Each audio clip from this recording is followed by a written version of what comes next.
বাড়িতে বিট নুন শেষ হয়ে গেছে, সেই জন্য বাড়িতে বিট নুন বানানো হচ্ছে। এখানে আছে গোলমরিচ, লবণ আর শুকনো লঙ্কা। প্রথমে গ্যাসটাকে জ্বালিয়ে কড়াটা গরম করে নিতে হবে। গ্যাসটা কমিয়ে দিয়ে এবার নুন আর শুকনো লঙ্কাটা দিয়ে দেব। এবার ওই লো ফ্লেমেই এটাকে নাড়তে হবে।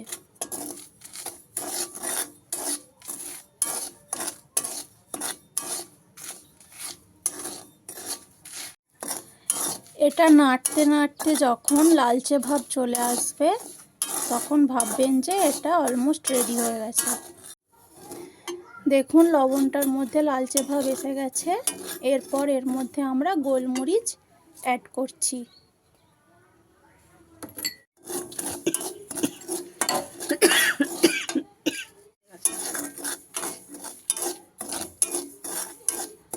আমাদের বিট লবণ অলমোস্ট ডান।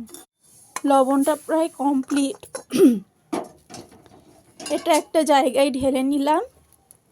এটা ঠান্ডা হয়ে গেলে একবার মিক্সচার মেশিনে ঘুরিয়ে নিলেই এটা অলমোস্ট ডান। আমাদের বিট নুন রেডি হয়ে গেছে। তো